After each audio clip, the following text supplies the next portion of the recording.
friends, let's have an honest heart-to-heart, and let me make one thing clear. This ain't about pointing fingers at my Democrat pals. We're all in the same boat, and sometimes to navigate the waters ahead, we've got to look back at where we've been. No blame game here, no sir. We're talking about history. The kind that's got its rough patches, and it's on us to acknowledge them. Look in that mirror and ask yourself, why do you stand where you stand today? Now, history ain't about condemning, it's about learning, so we don't repeat.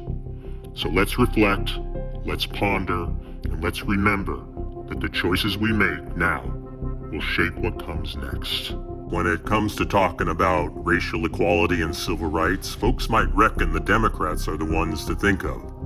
But reckon again, because the history tells a different tale.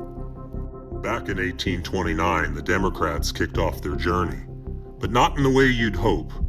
They've been at odds with every major civil rights push and have a long history of discrimination. Ain't that something? The Democrat Party had their hands deep in the wrong jar from the get-go. They stood up for slavery, kick-started the Civil War, stood against Reconstruction, birthed that Ku Klux Klan nonsense, and even upheld segregation. They took part in lynching, and when the 1950s and 1960s rang the civil rights bell, well, they rang against it. But hold your horses.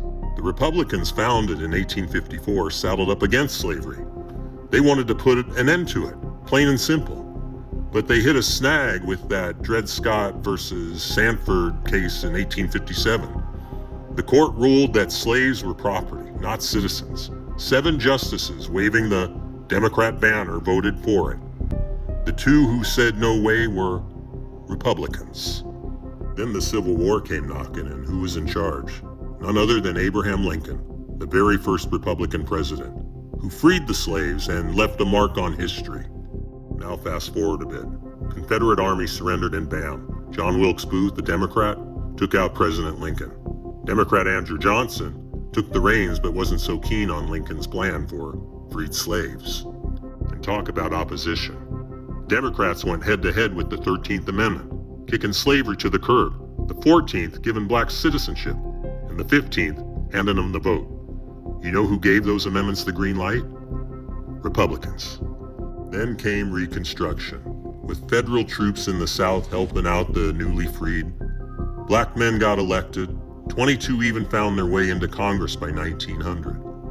All as Republicans. Democrats? They didn't send a black man to Congress until 1935.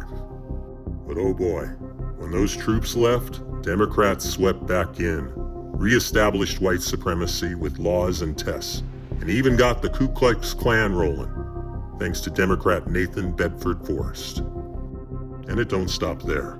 President Woodrow Wilson, another Democrat, shared a bed with the Klan. He went ahead and screened the first ever White House movie, The Birth of a Nation, a real piece of work. When the Civil Rights Act of 1964 showed up, guess who was given it the cold shoulder? That's right, the Democrats. 80% of the Republicans backed it, while not even 70% of the Democrats did.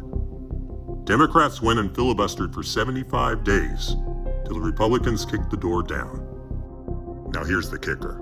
When all else failed, Democrats had a new trick up their sleeve. Quote, hey, if they're voting, might as well vote for us, end quote. Or so the story goes. President Lyndon Johnson supposedly said, quote, I'll have them N-words voting Democrat for 200 years, end quote. So you see, folks, it's the Democrats who've been stepping on the wrong side of history while falsely pointing fingers at the Republicans. It's them policies of the Democrats that held folks down. Government handouts tore families apart. School choice, a no-go. And policing, well, that needs fixing too. So when you're pondering about racial equality and civil rights, remember the history. Remember which political party's been putting folks first, and which one's been taking steps in the wrong direction. Now, after all is said and done, let's have a little chat about the present. Because no party's a picture of perfection, not even the Republicans. We're all on this journey, and it's high time to break the chains of blind allegiance. Let's toss out the notion of lifelong party memberships, whether red or blue, and instead embrace the power of questioning, of thinking for ourselves. It's about time we realized. We the people means you, not just Democrats or Republicans with their agendas. It's your thoughts, your convictions, your choices that matter most.